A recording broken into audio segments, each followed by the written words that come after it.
नमस्कार प्यारे बच्चों, जय हिंद। मैं परिहार सर आप सभी का मेरे इस YouTube channel primary digital study में स्वागत है। प्यारे बच्चों, आज के इस वीडियो में कक्षा तीसरी की ईवीएस का अध्याय 13 सीखने जा रहे हैं और इस अध्याय का नाम है मेरा जिला। आप सभी को कक्षा तीसरी की ईवीएस, जिसे हम हमारा अद्भुत संसार के नाम से अब जानते हैं, ये पुस्तक बदल गई है और इसका नाम जो है वो भी बदल गया है। आप सभी को इस बुक को ओपन करना है और अध्याय 13 आपको निकालना है। वीडियो को आप शुरू से लेकर अंत तक जरूर देखें, क्योंकि इस वीडियो के माध्यम से आप अध्याय 13 सीखने जा रहे हैं। तो बिना देर के हुए हम वीडियो की शुरुआत करते हैं और इस अध्याय को हम पढ़ना प्रारंभ करते हैं। बीच में जो भी प्रश्न आएंगे उन्हें हम इसी वीडियो के माध्यम से कंप्लीट करेंगे। तो जैसा कि आप स्क्रीन में देख रहे हैं, इस अध्याय का नाम है मेरा जिला। पढ़ना स्टार्ट करते हैं। मैं मध्य प्रदेश के नागदा नगर में निवास करता हूं और यह नगर उज्जैन जिले में आता है, जो पश्चिमी मध्य प्रदेश में स्थित है। उज्जैन जिले को महाकाल की नगरी के नाम से जाना जाता है। नीचे मध्य प्रदेश के नक्शे में उज्जैन जिले को रंग भरकर दिखाया गया है। तो ये रहा उज्जैन, इसमें रंग भरा गया है। और आप ये मध्य प्रदेश का नक्शा देख रहे हैं, इसमें आप देख रहे हैं दिशाएं भी हैं। इधर पूर्व है और इधर पश्चिम है। ऊपर उत्तर है, नीचे दक्षिण है। तो दक्षिण में आप देख रहे हैं छिंदवाड़ा है, उत्तर में आप देख रहे हैं भिंड है, पूर्व में आप देख रहे हैं सिंगरौली है और पश्चिम में आप देख रहे हैं यहां पर रतलाम है। इस प्रकार से दिशाओं के माध्यम से भी हम यहां पर कौन सा जिला किस दिशा में है, हम इस नक्शे के माध्यम से बता सकते हैं। अब आप यहां पे इस नक्शे में कुछ जिलों में नंबर लिखे हुए हैं। नंबर का मतलब वो जो जिला जिसमें नंबर लिखा हुआ है वो संभाग भी है, ठीक है ना। अब यहां पर हमारे मध्य प्रदेश में कुल 10 संभाग हैं, जैसे चंबल संभाग, ग्वालियर संभाग, भोपाल संभाग, उज्जैन संभाग, इंदौर संभाग, सागर संभाग, जबलपुर संभाग, रीवा संभाग, नर्मदापुरम संभाग और शहडोल संभाग। तो ये 10 संभाग हैं। और आप देख रहे हैं इस मध्य प्रदेश से लगे हुए जो राज्य हैं, आप देख रहे हैं इस प्रकार राजस्थान, पश्चिम में आप देखें गुजरात है और दक्षिण में आप महाराष्ट्र देख लीजिए, पूर्व की ओर आप छत्तीसगढ़ देख लीजिए और इस प्रकार से आप उत्तर में आप उत्तर प्रदेश देख रहे हैं। अब इससे संबंधित कुछ प्रश्न हैं। चलो रंग भरें। आप जिस जिले में रहते हैं उस जिले को नक्शे में ढूंढिए और उसमें रंग भरिए। उसका नाम बोर्ड पर लिखिए। देखिएगा, जैसे मान लीजिए हम सिवनी जिले से हैं तो आपको सिवनी जिले में रंग भरना होगा। यदि आप दूसरे जिले से हैं तो आप दूसरे जिले में रंग भरिए। इस प्रकार से इस नक्शे में सभी जिलों में रंग भर जाएगा, ठीक है ना। अगला प्रश्न है, क्या आप सभी ने एक ही जिले में रंग भरा? निश्चित रूप से यदि एक क्लास की बात है तो एक क्लास के बच्चे एक ही जिले से होंगे। एक आध दो बच्चे हो सकते हैं कि दूसरे जिले से होंगे, तो वो अपने जिले में रंग भरेंगे, ठीक है ना। नक्शे में कुल कितने जिले हैं उनकी गिनती करो। तो इस नक्शे में कुल जो है 52 जिले हैं। वर्तमान में मध्य प्रदेश में कुल कितने जिले हैं? तो वर्तमान में 55 जिले हैं, जिसमें 3 जिले नए बने हैं, एक मैहर है, मऊगंज है और पांडुरना है। इस प्रकार से इन प्रश्नों के जो उत्तर हैं आपको लिखना है। शासन की सुविधा के लिए जिले को विकास खंडों को छोटे छोटे गांव और नगरों में विभाजित किया गया है और मध्य प्रदेश में कुल 55 जिले हैं और मध्य प्रदेश में वर्ष 2023 में 3 नए जिले मऊगंज, पांडुरना और मैहर को गठित किया गया है। शायद आपको भी इस बात का नॉलेज होगा। अब हम चलते हैं आगे अगले पेज में। जिला कैसे बना? देखिएगा, अमन ने कक्षा में बताया कि कल डाकिया उसके घर एक पत्र लाया था जो उसके चाचा ने विदिशा से भिजवाया था।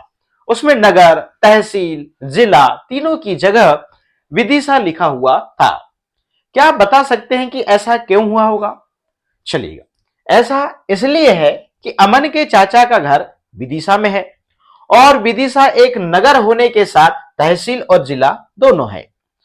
एक जिले में कई तहसील विकासखंड हो सकते हैं और एक विकासखंड कई गांव नगर से मिलकर बनता है और एक नगर में कई वार्ड मोहल्ले हो सकते हैं। जैसे मैं नागदा नगर में रह रहा हूं जो कि तहसील भी है, अतः मेरे घर के पते में नगर और तहसील दोनों की जगह नागदा लिखा जाएगा और जिला उज्जैन आएगा। चलो जानते हैं, नीचे एक पिरामिड दिया गया है जिसमें स्थानों का जो सही क्रम बनता है उसके अनुसार उनके नाम पिरामिड में भरिए। चलिए, सबसे पहले आपको गांव या नगर आपको यहां पर जो है लिखना होगा, फिर जिला का नाम, फिर मोहल्ला, फिर विकास खंड और फिर प्रदेश। तो प्रदेश में आप जानते हैं मध्य प्रदेश आ जाएगा, फिर यहां पर जिला आ जाएगा, फिर विकास खंड या तहसील का नाम आएगा, फिर मोहल्ला या वार्ड का नाम आएगा और फिर गांव या नगर का आएगा। इस प्रकार से जो है ये पिरामिड है। तो ये गांव से शुरू होती है कहानी और आप प्रदेश में पहुंच जाते हैं।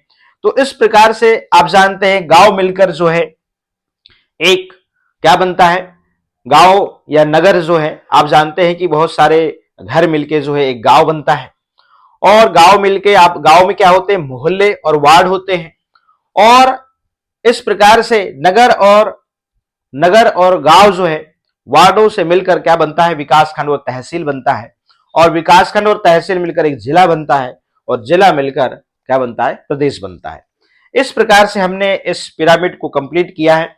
संकेतों से सरल होती है यात्रा, देखते हैं। और निश्चित रूप से आप रोड पे चलते हैं तो आपको संकेत जरूर मिलते हैं। संकेत के रूप में आप मान लीजिए आपको कोई बोले कि यहां से आपको बस स्टैंड जाना है, कोई नया व्यक्ति है, तो वो क्या करता है कि अपने पहचान के लिए रोड के किनारे जहां से टर्न होता है तो पहचान के लिए कभी मंदिर याद रख लेता है, या किसी का घर याद रख लेता है, या पेड़ याद रख लेता है, या नल याद रख लेता है कि मेरे को यहाँ से लेफ्ट लेना है, राइट लेना है। तो ये चीजें होती हैं। तो ये संकेत का काम करते हैं। देखिएगा, सुनील शाला में अभी प्रवेश हुआ है, मतलब अभी भी दाखिला हुआ है। उसने अपने दोस्त आकाश से शाला का पता पूछा तो उसने सुनील को एक नक्शा बनाकर दिया और बताया कि घर से उसकी शाला तक कैसे पहुंचा जा सकता है। नीचे दिए गए नक्शे को देखकर सुनील अपनी शाला में पहुंच गया। अब यहां पे देखिए, ये घर है और ये शाला मतलब स्कूल है। अब उसे नक्शा बना के दिया गया। यहां से चले तो मंदिर मिला, मंदिर से फिर आपने राइट लिया तो लास्ट में आप देख रहे हैं यहां पर एक तालाब है और एक बरगद का पेड़ है। इस प्रकार से यहां से फिर आपने लेफ्ट स्टेट लिया तो आपको यहाँ पे आपका स्कूल मिलेगा, फिर यहाँ पे आपको पेड़ मिलेगा। इस प्रकार से जो है इन संकेतों के माध्यम से हम, यदि मान लीजिए कोई अनजान जगह में जा रहे हैं और कोई हमें पता बता रहा है तो हम ऐसे इन स्थानों में पहुंच सकते हैं। चलिएगा अगले पेज में। नक्शा बनाते समय हम घर, वृक्ष तथा मंदिर कुछ चिन्हों से दिखाते हैं। इसी तरह अन्य वस्तुओं को भी चिन्हों से दिखाया जाता है। अब देखिएगा, अब यहाँ पे आप देख रहे होंगे आजकल रोड के किनारे इस प्रकार के संकेत चिन्ह लगे होते हैं, है ना। और इन संकेत चिन्हों के माध्यम से जो है हम जो है उस रोड या उस मोहल्ले या किसी स्थान तक पहुंचने के लिए इन संकेतों का जो है हम उपयोग करते हैं और इनको याद रखते हैं। तो उदाहरण के लिए नीचे कुछ चिन्ह दिए गए हैं, इन्हें देखिए और शिक्षक की मदद से उनके नाम लिखिए। अब देखिए संकेत चिन्ह, ये कुआं है, ये वृक्ष है और ये पक्की सड़क है और ये रेल की पटरी है, ये मंदिर है और ये हैंडपंप है। अब हम आगे चलते हैं। आप नीचे दी गई सूची में संकेतों को, नामों को देखिए और उन नामों पर सही का निशान लगाइए जिनसे आपके घर तक पहुंचने में आपको मदद मिलती है। जैसे हैंडपंप तो आपको मिल ही जाएगा, पेड़ मिल ही जाएगा, पक्की सड़क मिल ही जाएगी, कुआं मिल ही जाएगी। हो सकता है कि रेल लाइन ना मिले, हो सकता है कि नदी ना मिले, क्योंकि रेल लाइन और नदी जो है सभी जगह तो बहते नहीं है, एक निश्चित जगह रहती है ना। इनके प्रभाव को ऐसा नहीं कि किधर भी मोड़ दिया जाए, ठीक है ना। अब हम चलते हैं आगे। संकेत चिन्हों की मदद से आपके विद्यालय से घर तक पहुंचने का नक्शा बनाइए। अब यहाँ पे आप देख रहे हैं ये पाठशाला है, यहाँ पे आपको संकेत चिन्ह बनाने हैं और यहाँ पर पाठशाला आपको और घर, पाठशाला से घर इस प्रकार से लिख देना है। तो यहाँ पे आप पेड़ बनाइए, फिर यहाँ पे आप मंदिर बनाइए, फिर आप यहाँ पे घर बनाइए और यहाँ पे कुआं बनाइए। इस प्रकार से जो भी आपके घर से जो है आपको पाठशाला आने में जो भी आपको संकेत मिलते हैं उन संकेतों को आपको यहाँ पर बनाना है। तो ये भी पेज कंप्लीट होता है। अब आगे चलते हैं। जिले में दर्शनीय और पर्यटन स्थल। अब गांव या नगर के आसपास वर्ष में कभी कभी मेला लगता है जहां दूर दूर से लोग आते हैं और इसी तरह से जिले में कई प्रसिद्ध मंदिर, मस्जिद, गुरुद्वारे, चर्च एवं ऐतिहासिक स्थल है जिन्हें देखने अथवा पूजा करने के लिए लोग आते हैं। ऐसे ही कई पवित्र नदियां हैं जहां स्नान के लिए दूर दूर से लोग आते हैं और ऐसे सभी स्थल लोगों के आकर्षण के केंद्र होते हैं और इन्हें दर्शनीय स्थल या पर्यटन स्थल कहते हैं। देखिएगा, यदि हम प्रत्येक जिलों की बात करें तो हर जिलों में आप देखेंगे दर्शनीय स्थल होते हैं और पर्यटन स्थल आपको देखने को मिल जाएंगे। मतलब हर जिले में कुछ ना कुछ विशेषताएं हैं और कुछ ना कुछ विशेष है, चाहे घूमने के लिए बात करें या कुछ हम वहां पे मंदिरों की बात कर लें या फिर वहां पे कोई ना कोई चीज फेमस आपको जरूर मिलेगी। शिक्षक की मदद से अपने जिले के ऐसे स्थानों की सूची बनाइए, पता कीजिए कि ये किस लिए प्रसिद्ध है। यदि आप गूगल में लिखेंगे कि मान लीजिए सिवनी जिला किस लिए प्रसिद्ध है तो आपको पूरी लिस्ट मिल जाएगी। अब हम यहां पर एक जिले की बात कर रहे हैं, अब यहां पे तो 55 जिले हो गए मध्य प्रदेश में। देखिएगा इस प्रकार से जो है आपको पता करना है, तो हम जो है सिवनी जिले की बात करते हैं और शिक्षक की मदद से अपने जिले के ऐसे स्थानों की सूची बनाना है आपको। और यहाँ पर सिवनी किस लिए प्रसिद्ध है, अब यहाँ पे हम देखिएगा उत्तर लिखते हैं। यहाँ पर पेंच नेशनल पार्क है, टाइगर रिजर्व जंगल बुक की प्रेरणा का ये स्थल है और आपको आप मोंगली की जन्म स्थली भी है सिवनी, ठीक है ना। पेंच नदी है, यहाँ पे प्राकृतिक सुंदरता और पिकनिक स्थल है बहुत से। घनसोर में आप जाएंगे तो जंगल, झरने और शांत वातावरण आपको मिलेगा। कुरई घाट आपको मिलेगा, बहुत ही खतरनाक है और बहुत ही लंबा है। सुंदर पहाड़ी मार्ग और हरियाली, दोनों तरफ आपको बहुत शानदार सागौन के पेड़ मिलेंगे और घना जंगल मिलेगा, जिसको जंगल कहते हैं, ठीक है ना। अब बंडोल की बात करें तो बंडोल में आप प्राकृतिक दृश्य और वन के क्षेत्र आपको देखने को मिलेंगे।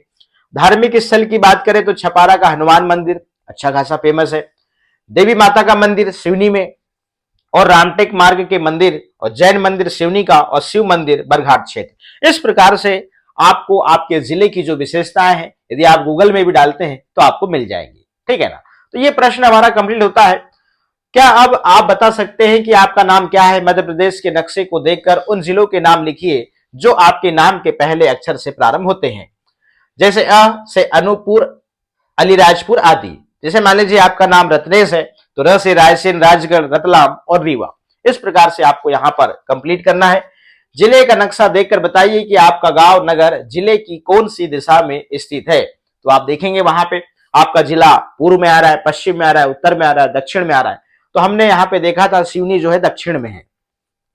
प्रदेश के नक्शे को देखकर निम्नानुसार जिलों के नाम लिखिए। आपके जिले की उत्तर दिशा में स्थित जिला क्या है? जबलपुर है।